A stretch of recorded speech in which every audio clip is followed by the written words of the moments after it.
Om Shanti, everyone.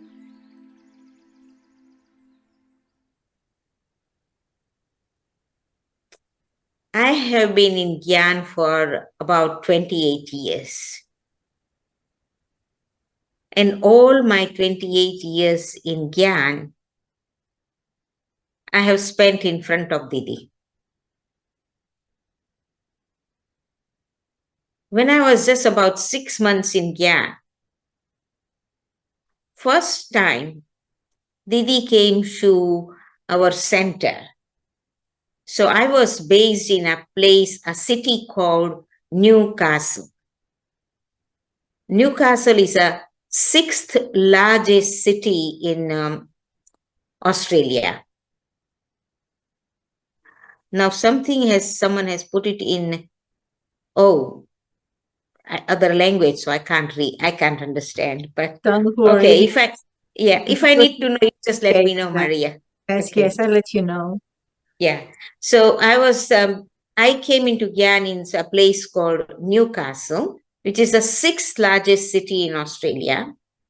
So I came in Gyan because that center, they were looking for a translator in Hindi. So one of my friends who was the Ethnic Affairs Commission manager, she recommended my name and I came across Brahma Kumaris. And I was teaching them Hindi and I had 6 students in my class. Out of 6, only one remained and she wanted to study all about Murli. And I wasn't in Gyan, so I didn't understand a word about Murli. So I told her that this is all wrong Hindi. There is no grammar because it was a conversational Hindi, right? Our Avyakta Murli, she was using the diamond ear Murli. So anyway, I was doing my master's degree and it was my second master's degree, and English is not my second. English is my second language. It's not my first language. So I was finding it difficult to write. So I was feeling a bit stressed, and I was teaching at Brahma Kumaris, so I became part of it. And first day they taught me the lesson on soul, and they said that soul has 5 fundamental qualities: love, peace, happiness, truth, and purity. And when they said happiness, I was totally taken by that. And I just thought, this is it. They are talking about me. And then following week, they said that we will do lesson on God. And I was thinking, if they tell me that Somnath is not God, I don't want to know these people. Somnath is Lord of Nectar. So next week, the teacher had 6 students. Out of 6 students, I was the only one remaining. So they straight away told me Somnath Shiva is God. So I was just kind of totally overwhelmed. I just thought that this is it now. This is my organization. This is everything. And they were trying to teach me. They tried to complete the course, which I did. But I was kind of, very that weekend, I was looking for a center so that I can start my own center. And the reason it was very easy for me to enroll my Brahmin life is very simple and easy. I've never had any kind of a big obstacles or anything. Or let's put it this way, after so many years, that any obstacles came, I made it small. So the reason how to make problems small, I learned from Didi. And just after in Gyan, few months, Didi came to Newcastle Center, which is just about 2.5 hours drive from Sydney. So Didi was based in Sydney with Jaliba and all other senior teachers. So Didi came to Newcastle, and we had a beautiful big center in the really kind of a back of the main road. So they parked the car, and Didi got off the car, and she saw me. And now I have put on like a little bit of a weight and a little bit of a gray hair. And in those days, I was just like, I look like a little young Kumari wearing a Punjabi. So Didi looked me from here, top of my head to my toe. And she didn't say a word. But from that drishti, I knew that Didi is going to talk with me. So I told my teacher that Didi is going to talk with me. And she said, how do you know? I said, I know. Didi will talk with me. And for sure, next thing, Didi had a meeting with the center coordinator, and then she calls me. So the center coordinator asked, can I stay in this meeting? And Didi said, why? Because, it was a one-to-one Didi and Rohini meeting. So then Didi said to the sister that, okay, you can sit. And Didi first thing, so do you want to live in a center? I said, okay. And I was really kind of, had no idea about what it means to live in a center, nothing. I just said, okay, like a totally voodoo, But I was like grinning like this, from one year to another year, like grinning, just totally intoxicated. And that was mainly because I come from a Gujarati background, and I am a Kumari. So a Gujarati background, and I was really kind of a Somnath devotee, Brahmin, locally also Brahmin. So totally Somnath devotee. And these teachers have already informed Didi that I'm a Kumari, vegetarian, Somnath devotee, all of. So Didi knew everything, all my background, which I didn't know that Didi knew. And then Didi asked me to move into the center. So center coordinator was in the meeting. She said, oh, no, she can't go. She hasn't gone to Madhuban. So Didi said, you haven't gone to Madhuban? I said, no. So she said that, okay, you go to Madhuban. But then she said, why? I said, my teacher tells me that I'm impure. I cannot go to Madhuban. So Didi gave her, that was like, that day, Didi gave a really kind of a Shakti drishti to that sister. And now in hindsight, I realize that was a very powerful Shakti drishti telling her off, because to tell someone that you are not pure, so you can't go to Madhuban, that was a bit harsh, especially to, Gujarati, Kumari, vegetarian, all of that. But that day, Didi took me under her wings. And I have remained under Didi's canopy and Didi's wings all my 28 years life. And then the sister told that, oh, her parents are coming. So Didi said, okay, after your parents go, you move into the center. And my parents stayed with me for about 6 months, and then they left on some, one weekend, and next weekend I was in the center. My parents didn't want me to move into the center. They did not mind me becoming my BK and doing all the BK things, remaining Kumari. There was no problem in any of that, but they just thought that if I stayed outside, they could come and visit me more often. But that was not to happen. And I moved into center, and Didi kept a tab on me. From Newcastle, then Newcastle Center was converted into a Brothers Center, and I was to be transferred to Sydney with Didi. So center coordinator and many Australian teachers told Didi, said, no, don't do that, because Sydney means extremely busy center, and all the seniors come and go, and Didi is there, and Charlie Bai is there. So finally, I was transferred to some other center, and from other center to Melbourne. And I stayed in Melbourne for about a year or so. And after a year, Didi again asked that center coordinator that, okay, I want to take Rohini to Sydney. And that center coordinator said, no, I won't give you Rohini, because after a long time, I've got a sister who is very obedient. And I want to keep her. So Didi called me. Didi said, Rohini, you come. And I say, no, Didi, I cannot come up until my instrument tells me I come. So that was kind of a conversation between a couple of years Indian and all this senior teacher is reflection of Didi's personality. Didi's open personality. When we talk, whenever anyone will speak to Didi directly, we will always get a straightforward answer. No mucking around, no beating around the bush. Straightforward, Didi will give you the answer. So I guess I actually enjoyed being under Didi's canopy or being with Didi because Didi was very straightforward. I also prefer to talk straightforward. I just point blank told her, no, I won't come until you get the permission from the center instrument. And then Didi asked Charlie Bai to talk with her, and still she continued to say no to her. Then I talked with her and I said that, look, sooner or later you will have to give the permission.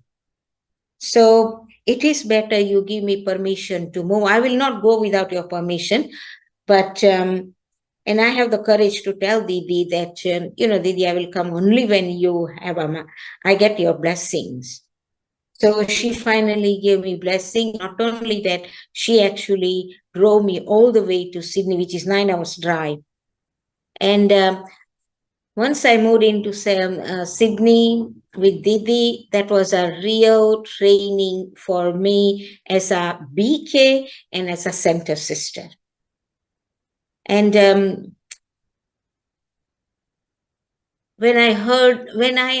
was in Madhuban for Peace of Mind retreat just about a few weeks ago. And Didi was to go to Delhi somewhere for some other alternative therapy. So I wasn't expecting her to see her in Madhuban, and I had a group of 8 people with me, and I wanted them to meet Didi. But then Didi, I was told that Didi is not there. So we reached on some last day of September, which was Saturday, and Sunday I came to know, Sunday mid-morning, that Didi is back in Daddy's cottage. So I decided to take our group to meet Didi. But I met Didi first, and I said, Didi, how was your treatment? And Didi said, shook her head, and she said, not good. She was not really a very talkative.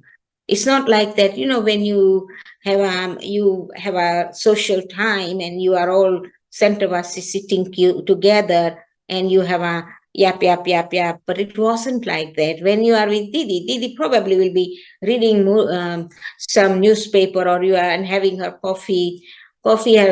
She really loved her coffee, nice and hot, and a little bit of her milk, and so she will have coffee, but not general conversation. We talk about this, that, and everything. Only time I saw her talking really animated, and when Princess Diana passed away. So we were all in one room sitting and watching the whole scenario. That was the one time I saw her really kind of talking about,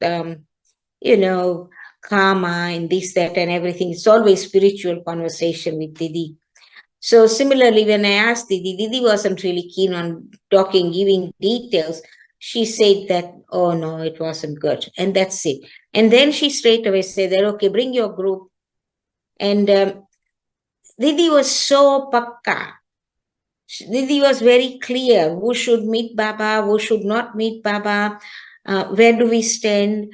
So out of these 8, two are really kind of almost a BK kind of souls. So I told Didi, this one and this one. I speak Didi's language, Gujarati. Didi also spoke Gujarati. Didi came from a Gujarati background from Mumbai. And Didi's daddy was a movie distributor. So she actually came from a fairly wealthy background. So I introduced these other 2 souls, and Didi straight away asked me in Gujarati, how come they are not going in Baba's meeting? So I told Didi, they are still not doing Amrit Vela and they are still eating eggs. So then Didi nodded, and then Didi said, and I said, Didi, now time is such that if I don't bring them on one or another reason, because of one or another reason, they won't be able to come. Because in Hong Kong, those who are Hong Kong passport holders, they do not get the tourist visa for India because of their political thing. So Didi understood, and then Didi gave them a long drishti, toli, blessing. That was a really good meeting with Didi, last meeting with Didi. And that day it was really kind of happened suddenly, and Didi had just arrived. So it was a short meeting. Didi said that, okay, you bring them again and give, Madhuban contribution and everything. So that was Sunday. Sunday evening was a Peace of Mind inauguration, and Monday I was to meet Didi again with the whole group. But next thing Monday, it was Didi's birthday, 2nd of October. So I went to after Murli, because usually Didi would read Murli in Gyansarav, as we know. But instead of Didi, someone else was reading Murli. So I felt that no, there is something funny here. Didi should be reading the Murli.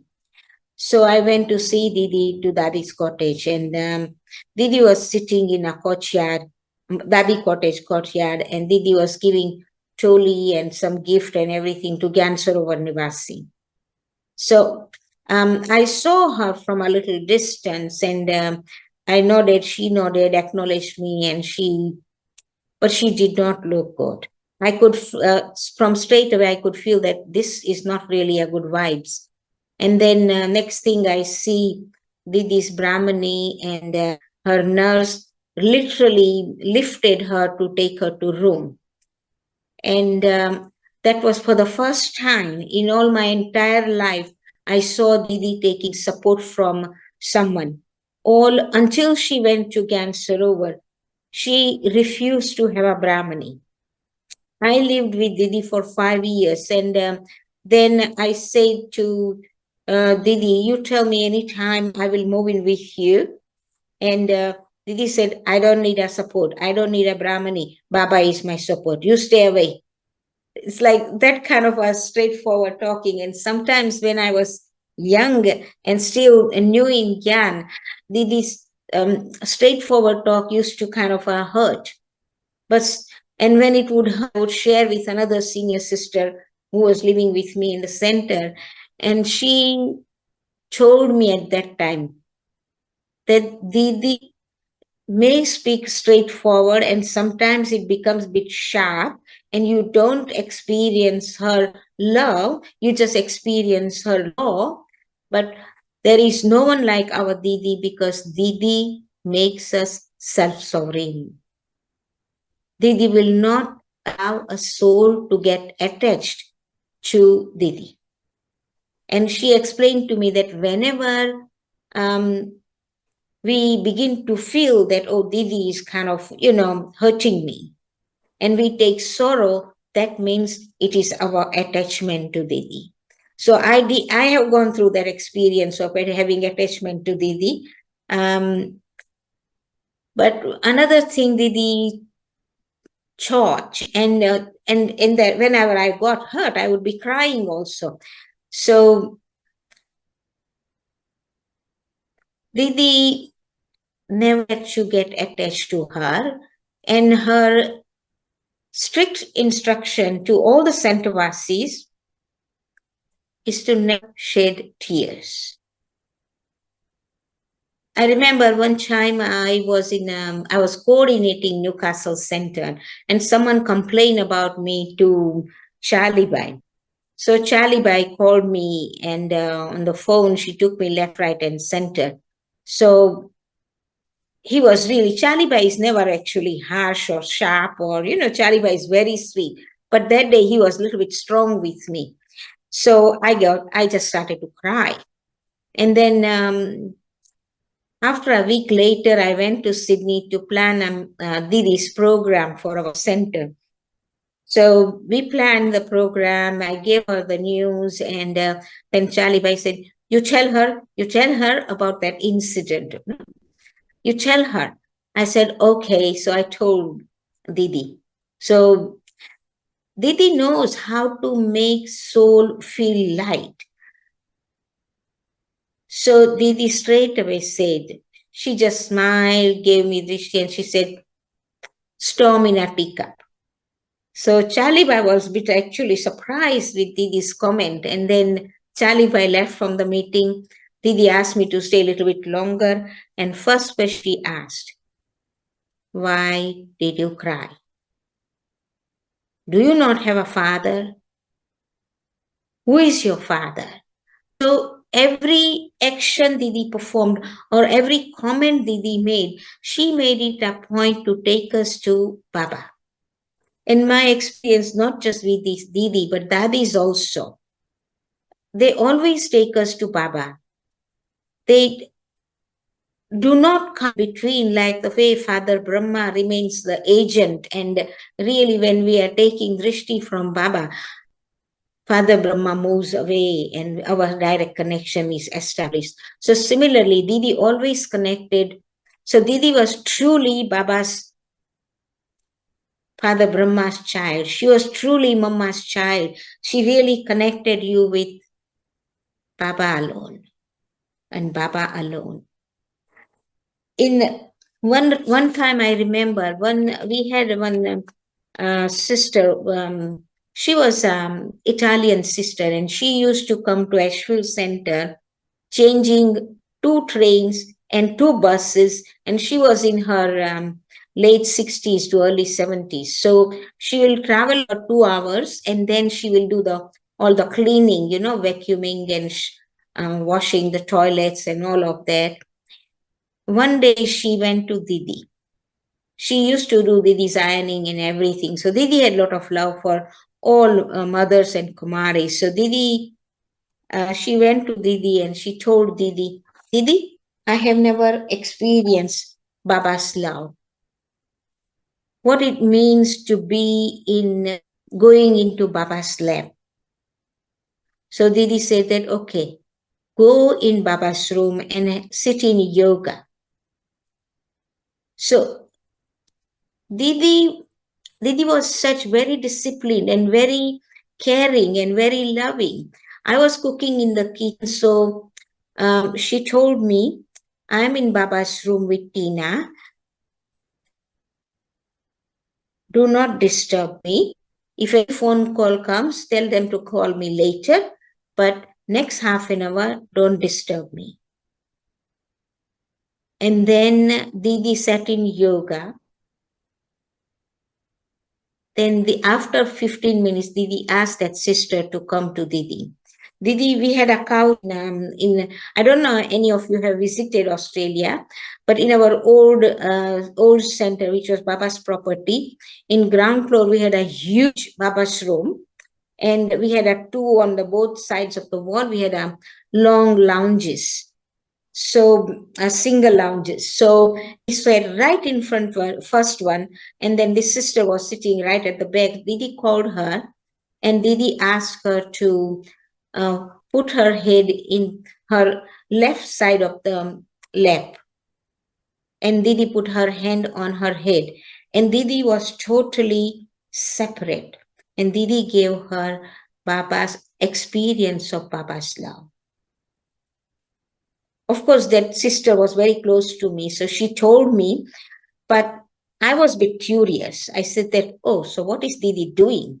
So I just very quietly, I had a peep, and that sister's head was sitting in Didi's lap, and Didi was going like, massaging your hairline. And Didi was totally in deep yoga, connected with Baba. And there was pin drop silence, and I could feel the vibrations. So I didn't want to break that moment. So I just had a little peep, and walked away because I just thought that it was really private, personal time for that sister. And then Didi, about 15 minutes or so, Then sister stayed in Baba's room and Didi went to her room. And later on, that sister told me, and she had tears and tears and tears. She said, I experienced Baba's love. And so Didi had the capacity to give this soul this experience of whatever she wanted. So Didi was very powerful, and Didi's connection with Baba was very, very powerful. Something about Didi's commitment to Baba, Baba's disciplines, Baba's directions, maryadas. Didi never ever missed Amrit Vela. Never. And one time Didi had developed some backache because of one or another reason, and by then she had started to put a little bit of a weight in those days. I'm talking about 1990 and early 2000. So Didi had developed some backache, and because of that, she was unable to sleep at night. So usually she will be in Baba's room by 5 to 4. And because of this backache, she was unable to get up on time, because in the middle of the night, she had to get up and walk, and so she can't go to sleep. So Didi and Chaliba had given me a standing instruction. If Didi does not come to Baba's room by 5 past 4, I have to go and wake her up. And Didi will immediately get up and freshen up and sit in Baba's room. And always disciplined. Sometimes we become a little bit casual, and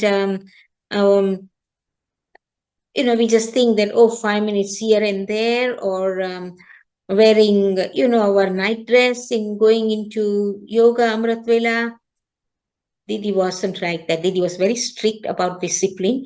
She will get up 10 minutes, 3:45 was her time to get up. She will have a small cup of coffee, and she will fully dress and come into Baba's room. And she used to share with us that, I have a meeting with my beloved. How can I not dress up for my Baba? I mean, of course, we Brahmins have just white dress. There is not much to dress up, but still properly sitting in Baba's room. And she used to say to us that Baba told her one time that devotees are waiting for you. And if you are not dressed properly, they will not recognize you. So that kind of training Didi gave, I can just speak for myself, and that kind of training Didi gave it to us. And in Sydney, we had a Murli time at pre-Murli meditation was at 5:30 a.m. and 6 o'clock Murli. And I always used to have a little bit of a competition with Didi.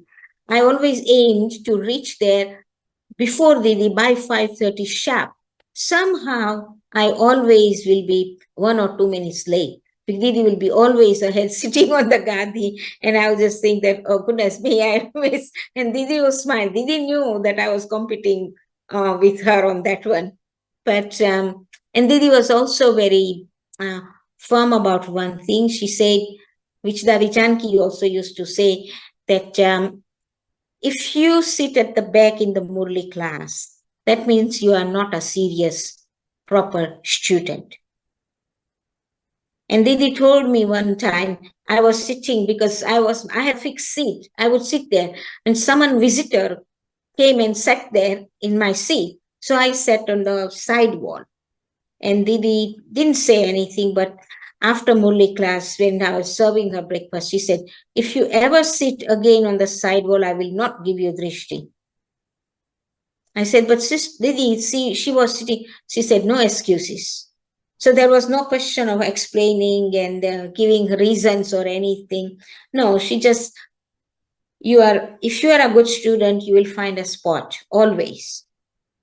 And always, Didi also always have a notebook. Whenever we used to see her, whenever Didi would sit in Dadi Chanki's class or any Dadi's class, She will always, in Murli class also, if she is not reading Murli, Jayantiben is reading Murli, or Sudesh Didi is reading Murli. In Madhuban also, anywhere, she will always be in front seat. She will always have her notebook and pen. So she was really pakka disciplinarian. She herself will maintain discipline. She will not necessarily discipline everyone, but she will be an example for. I mean, of course, she used to pull my ear all the time. And in fact, when I moved into city center, a few days later, when I was serving her breakfast, and she said, "I'm going to be very strict with you."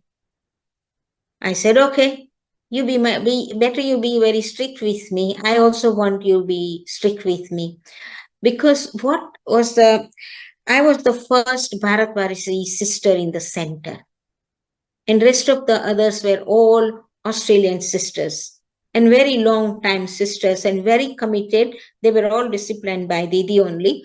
Very discipline, very excellent timetable and everything. And I got all of this training from all my Australian brothers and sisters. And Didi wanted to keep it or give them an example that Didi is not partial. Didi is impartial. Didi is not going to be soft with me. And Didi was never soft with me.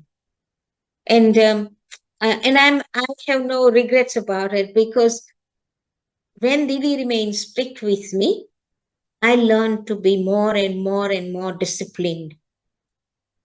Because it's like this, in foreign countries, we know when we are in a center, it's just mostly one sister or one brother.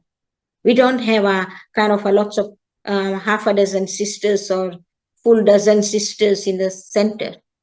So Bharatvasi teachers, they usually are not used to living by themselves.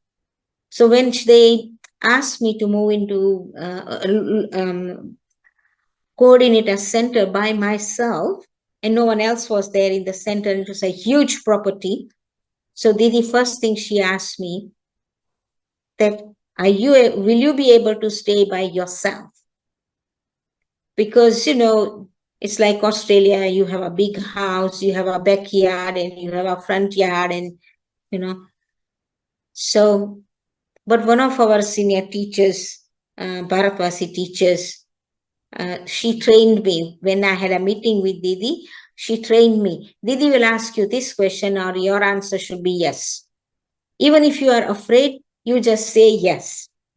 And it is like this, one time Baba asked Dadi Janki, that time she was in Madhuban and she didn't want to leave Baba, and Baba was transferring her to Pune. And Dadi said, "Oh, Baba asked her." And she said, "No, Baba, I don't want to leave you." Then Baba didn't say anything. Baba looked at Mama, and Mama got the signal. And afterwards, Mama called Dadi. And Mama said that, "Always say Hanji, yes sir, to Baba. And then whatever fear, whatever worry, whatever doubt we have about ourselves, it disappears, and you do what Baba wants you to do. It is then Baba's responsibility." And then next thing, Dadi was in a train and she was in Pune. So similarly, this sister had trained me that when Didi asks you, "Will you be able to stay by yourself?" you just say yes. And I moved in to Newcastle Center. Since then, I've been to Newcastle Center in New Zealand, Christchurch Center, and then I came here always by myself, but I've never been afraid. Because, of course, I did some safety meditation. I learned it from other Australian sisters, and every night I would do that kind of meditation. But one thing I know, that Didi's vibrations, Didi's power will always be with me, because I never said no to Didi. And when I moved here in Hong Kong, Rajini Ben and Meera Ben said that Rohini Ben, Abhi, now you sit here, you settle here, you put our roots here because you are very obedient to Didi. Just 1 second, my computer is losing the battery, so I'm just going to connect. 1 second.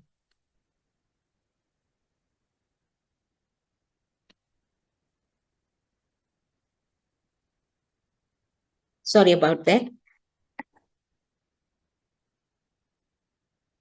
So always remain connected, always remain under Didi's vibration. So I just, it was very easy. And then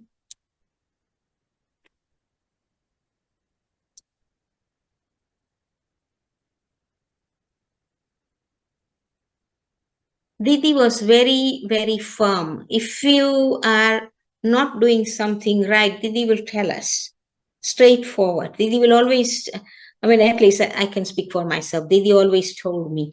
And Didi will forget. Something happened in in that same center, Sydney center, and there was a bit of disagreement between me and one of the center instruments.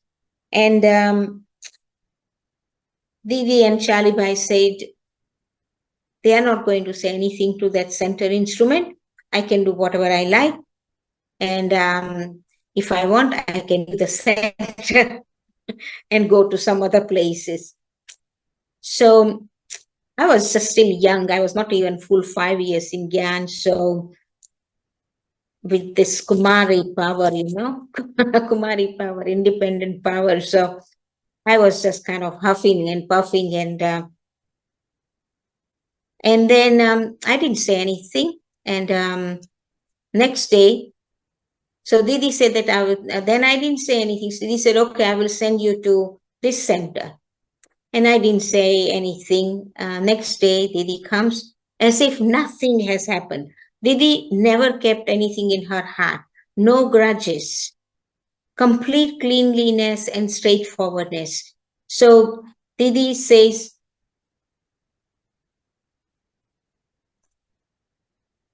someone has asked me the question. Can you, do you want me to answer the question now or later? Later you can answer it. Okay. So next morning, Didi came and she said that, okay, Rohini, I don't want you to go to that center. You stay here. And because Miraben is going to come and someone needs to be here to look after her. So that was the end of that story. Since then, that sister mode, I stayed with Didi for another few years. One time with Didi, how Didi she had a really insight, as if she can scan you through, like laser eyes. So one time something happened, and it was just a really childish, dishonest lie I told Didi about someone. And every night I used to take a jug of water to Didi. So I used, as usual, that night also I went, bold as brass. I just like thinking that I am really very clever. I went there, they gave a jug of water to Didi, and then Didi made me stand in front of her. And she looked at me, gave me drishti, and then, okay, why did you lie? She straight away picked it up. Why did you lie? And because she gave me a pure, powerful drishti, and there was no anger or nothing. There was just nothing but love. So I said, I was afraid of you. And Didi said, never be afraid of me. Never be afraid of Baba. Always tell the truth. And that actually has remained with me.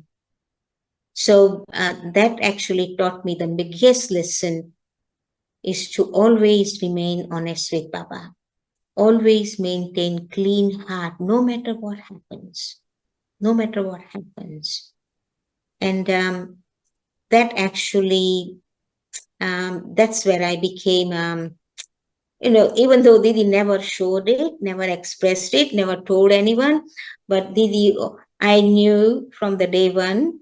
Since then, I always remained in Didi's, seniors don't have a good book or bad book, but I always was there in Didi's heart.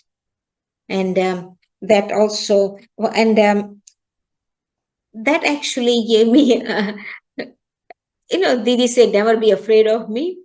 So I actually had a one-time disagreement with Didi, and that disagreements lasted for quite some time. So I was very furious about the whole thing. And then Dadi came, I told Dadi, and then still nothing happened. And then finally I just thought, no, I'm going to write to Dadi again. So I wrote to Dadi. But when I wrote to Dadi, I CC'd that email to Didi. Because it wasn't anything against Didi, but I felt hurt and I wanted someone to hear me out. And I wrote to Dadi. And Dadi sent a email to me. She said that you are very honest, you have a clean heart, honest heart. Do whatever Dr. Nirmala tells you to do. And as I said, that I had a friend, other sister living with me. So that sister had asked me, and it was all about whether I want to stay any longer in Sydney or not with Didi or move to somewhere else. So that sister said that, now what are you going to do? Because you will have to do whatever Didi tells you to do. And that incident was a bit of a turning point for me. And that day I told that sister that I will do whatever Didi says. Because now I go by Baba's directions only and not Didi's direction. And next thing, Didi actually heard what I was saying, and Didi transferred me somewhere else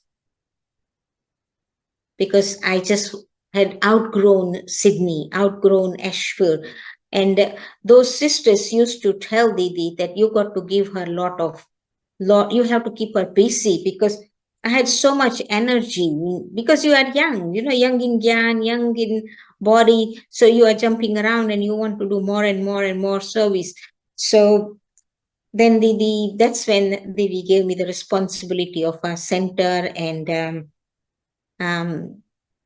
since then, this is the third center Didi has sent me. Here I've been for 10 years. So I can share many more things. But I think it's like here it's 1:15, 1:20. And today is a bhog day for me. So one thing, Didi was very economical. Didi's favorite slogan was Ek Nami Economy. And Didi used to, when we have a big programs, then Didi will come and check out everything. And Didi will look at everything and they say that this is far too much. And the sisters will not, the Bharatwasi sisters will come and cook. They will not listen, they will do whatever, and there will be always leftover. And Didi will then tell me, always have meditation when you are cooking, remaining silent. Otherwise, all this food will go waste. Of course, it won't go waste. We'll just distribute to this one and that one. But Didi was really kind of accurate. In her cooking, Didi used to cook a beautiful mung dal.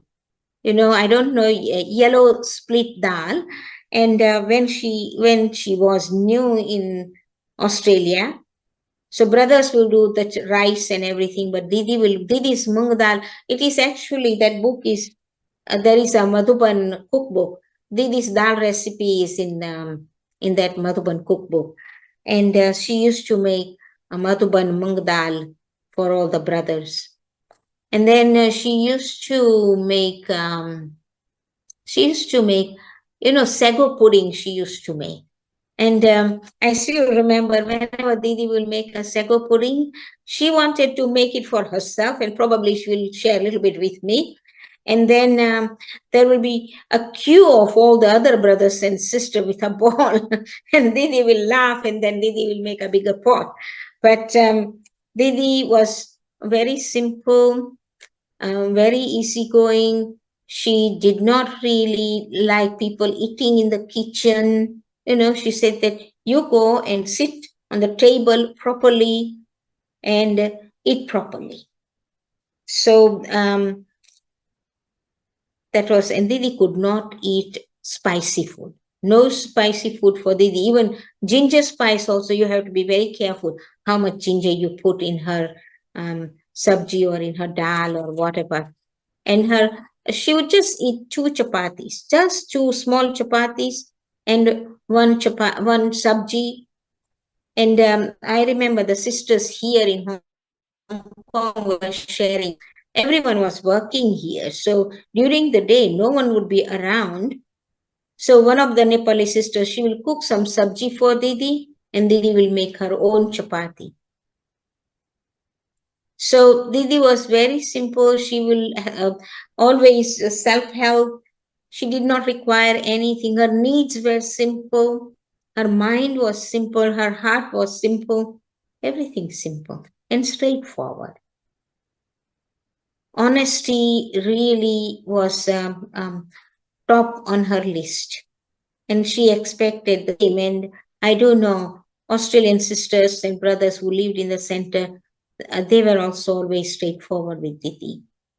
Even if they are really kind of not happy about any situation, they could tell Didi upfront. And Didi was very tolerant. I remember in early days, and when I wasn't around, this was I heard the sharing from other sisters. Didi was coming. We had a 4-story, 5-story our Ashfield Center, and top floor was the Murli classroom. So Didi was coming down from Murli classroom, and then there was once you come down, there was a side. There was another area where sister's area. So this sister was standing there with her sword, big sword.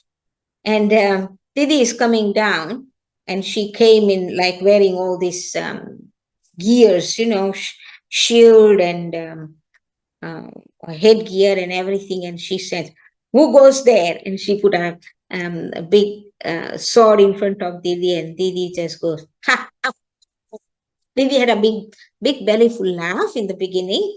Once she moved to Gyan Sarovar, she actually had toned down all of that, because in Gyan Sarovar it was a different role. She stayed in Gyan Sarovar for over 15 years, but she remained our Didi, not just Australia and New Zealand, whole of Asia zone Didi for 47 years. And yes, I had the fortune of living with Didi, but Didi's doors were always open. It wasn't that if any BK or even a new BK evening student want to meet Didi, Didi's doors were always open, and they did not necessarily have to go through the national coordinator or a center coordinator. Didi knew every single Brahmins in her zone. And it's quite a huge area Didi is responsible for, but Didi's doors were always open. So Didi maintained a contact rapport with every single soul, and she was just extremely loving and gentle. Yes, she was lawful also, but she was lawful with those who can take it. I was living in Ashfield that time. We had one younger sister. She was really right into yoga, this, that, and everything. But something happened, and I spoke with her a little bit sharply, and Didi called me. Didi said, "Recognize the soul. Do not speak like that ever again, because that soul is a little bit weak and they can break. We are here not to break. We are here to put things together. So Didi knew who to be again lawful and with whom she can become gentle and caring and loving. So, and Didi was fast learner, something very minor, but very fast learner. I was amazed to see that, and it still remains in my memory that there was one sister, her parents were not well, but we had we organized a program, so they were attending the program. So I don't remember which parent wasn't well, but I went and spoke with them, and I said that how are you doing, this, that, and everything. And then Didi, I went to Didi, and I said, Didi, you should actually say hello to this one, because he was very, very, very, very ill, and in kind of seriously ill. So Didi said, first of all, tell me, who are they? So I said that they are our BK sister's parents. So then Didi actually got up, went to them, gave them drishti, blessing, and then so Didi was very fast learner. Didi was not into this kind of a social chit chat. But when I said that, Didi, this is a situation, you should talk, you know. So Didi was happy to listen to me, and Didi was happy to do that. So similarly, another thing, one young Kumar, and he was just really new. He traveled from Melbourne to Sydney, which is 9 hours drive. And he stayed with us. And when he was leaving, I said, Didi, shall I give him some sandwiches and choli? Didi said that he is new, he's going to eat outside. I said, that's true, Didi. And I didn't say anything. After some time, I went to see her again. I said, Didi, if we give him, he would remember that how caring and loving you are. And so Didi looked at me, didn't say anything. She went back to reading her newspaper. And then after some time, that brother comes, and Didi said, okay, go in the kitchen, make a sandwich for you, and Rohini will give you toli. So it's like, and then I got a toli and gave Didi to give him a toli with drishti and everything. So Didi was really kind of obedient also. When there was a need to listen, she would listen. So it just, in essence, I would just simply say that my memory of Didi is that never be afraid, always remain straightforward, always remain honest, and always maintain Baba's Srimad and Maryadas. That really keeps us strong and powerful. So, yeah, one more thing. I can tell for a long time, but we used to say in Australia that Didi is like an elephant. In India, elephant is walking in the street and the dogs will continue to bark. So what it means is, Baba says that equanimity in praise and defamation. Didi had her share of defamation, a lot, but Didi never remained, Didi never really became unstable or anything, always unshakable, immovable, one Baba alone. So that's the lesson I have learned from the one Baba alone, and also be economical. I mean, in this sharing, I haven't been an economical in terms of you speaking too much, but I think, is that okay, Maria? Is that enough? Or yes, because the time is too short, but it was time really, is going. yes, it was really so nice listening to all your stories. Really, it is like we participated in this. So thank you so much for that. If you want, you can answer the question. What was the question? Can you share what preparation do you make for the night, please?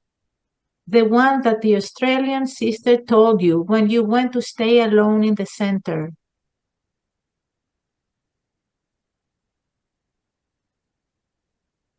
most important thing, especially when you are by yourself in a center, and is to, no matter what happens, not let go of Baba given Maryadas and Srimad. So this is for my preparation, that I never let go of all the discipline. Even if I'm tired or anything, I never missed Amrit Vela, never missed Murli class. Now I'm reading the Murli, so sometimes during the meditation, like pre-Murli meditation, I'm revising Murli. But otherwise, and once in a week, one sister reads Murli. That day, I really am a student. I don't even, when we were in Sydney with Didi, I was not allowed to touch Hindi Murli or English Murli before class. So I maintain the same discipline even now, unless I'm reading the Murli. And as much as possible, I maintain traffic control. And Didi and Dadi, both of them, Didi used to actually would never let me have my breakfast unless I have spoken with some brothers or sisters about Gyan. So I always maintain that discipline even here by myself. Once I always have my breakfast after I have spent time with the students. So even in the evening also, I never have a dinner before teaching. So that means what happens is that if I'm not teaching, I sit in meditation. From 5 to 8, I never take a commitment unless I really have to do a program or anything. But in the evening, I never take a commitment, because evening is our time, my time to sit in yoga, so that I can, because they say in India that angels are flying around in the evening. But which angel? We are the angels. So even though we are work in progress, but when Baba says I'm an angel, I'm an angel. So I sit down and never miss my evening meditation. And if not, I'm teaching. Then with them, we are having meditation. And then I always do a good night meditation. So as much as possible. And one most important thing I have understood from what Didi and Dadi have taught is that keep mind busy with powerful thoughts. So what I do is that because Didi taught me to be a good student, I always have a stock of lots of powerful thoughts in my notebook, and that actually then goes in my mind. So I really do old-fashioned, really take a notebook, pen and paper, and not write on the mobile, because nowadays people do mobile. So you are with the gadgets. So I do this old-fashioned, and I always have a stock of powerful thoughts. And I also, in my Amrit Vela is divided into 3 15 minutes parts. First 15 minutes, I always practice soul consciousness. And then next 15 minutes, I have a connection with Baba, whatever relationship I'm focusing on. At the moment, I'm focusing on I'm Shiva's Parvati, I'm Shiv Shakti. Shiva's power is with me. So that I have been practicing for past more than a year. And then last 15 minutes is to give vibrations to all the Brahmins in the center, if they are not well or anything. And then Sakash to whole of Hong Kong, Sakash to whole of China, and then to the world. World comes last, because Didi has always told me that I'm sent to this place or that place to serve those places and to serve the locals. Another thing I remember about Didi, in Sydney, we have some program, and I was participating on behalf of the center where I was, and also with the literature department. So when I got up for the literature department to participate in that cultural thing, the center coordinator said, "Oh, no, she's from this center." Didi said, "No, she's a world server." So Didi makes you self-sovereign, Didi makes you world server, because that stayed with me always. So I remind myself. So in my preparation, I always, during the day also, when I'm sitting in a bus, train, tram, I keep on revising whatever practice I'm doing for my soul consciousness. I keep on revising. So it's like I have a 4 standard questions with me, which we start from the basic when we do the course. But then as we continue progressing, these answers keep on, the level and the depth of answers change. Who am I? Where do I come from? Who do I belong? And what do I have to do? And all these 4 questions I keep on revising in my first 15 minutes of practice of soul consciousness. And that actually leads me to, who do I belong to? That actually leads me to next 15, whatever relationship, whichever relationship I'm practicing. Yeah. Okay, thank you so much. Yeah. Is that enough? That whoever is asking that question? There is a question that it says, could you give some examples of powerful thoughts? Can you give a brief answer to that? Powerful thoughts. I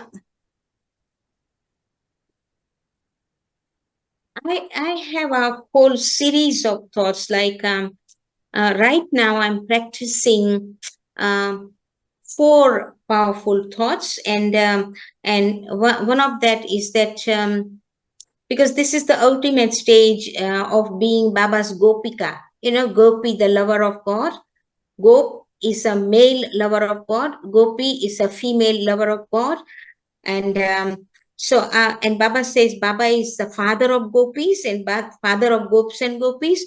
So I really practice. I have a standard practice, minimum 7 to 8 times I practice.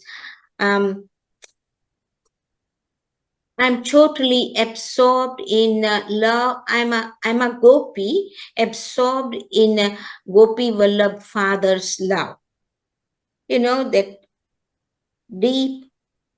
Baba is ocean of love, and I am merged in the ocean of love. So I practice Hindi English mix when I do my own meditation. So I am merged in Gopi Vallabh father's love. I am that Gopika. So I practice that. Then I practice I am Master Almighty Authority, child of the Almighty Authority Father. I practice that. And I also have been practicing lately a lot.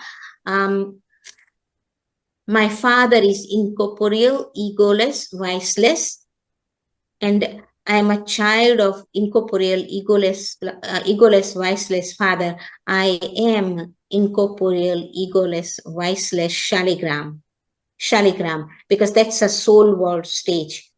So I practice that a lot. Then I'm also practicing a lot that Baba is Karan Karavanha. Baba is responsible. Baba is the puppeteer. I'm Baba's puppet. Baba is pulling my string. Baba is protector. Baba is my benevolent benefactor. I practice that also a lot. And then Baba has made me loyal, faithful instrument. Baba has made me trustworthy trustee. Baba has made me humble and honest instrument. And Baba has made me honest and humble, honorable host of this place. I'm not really kind of I'm filling in for Baba. This center doesn't belong to me. The student don't belong to me. It all belongs to Baba. So, yeah. So those kind of thoughts I keep on practicing. And then, yes, one more, the last one, which I practice again in the evening, my evening meditation, mostly that I'm a bodiless being of light. And then I go into the expansion when I'm doing this evening meditation, because when I do that practice, I'm a bodiless being of light. I'm light as in radiating light. I'm light, I'm not heavy. Baba has given me everything. Baba has fulfilled me. Baba has made me content. Whatever I need, Baba has given me. Then I'm light, I'm content, then I actually practice that light is, I'm pure, powerful, radiating light. I'm spreading light in this body. I'm separate and independent of that physical body. I'm wearing a costume of white light, and that costume of white light separates me from that physical body. And then I go into the angelic stage. So wherever I am, I keep on practicing this, because ultimately that will bring the a separation from this physical body. And Baba says that when towards the end, all these calamities, this, that, and everything, funny kind of souls will be wandering around. So they will only see our body of light. They cannot see our physical body. And that our body of light will ooze nothing but pure light, because we cannot do that unless we are pure and powerful. So I have been practicing that a lot.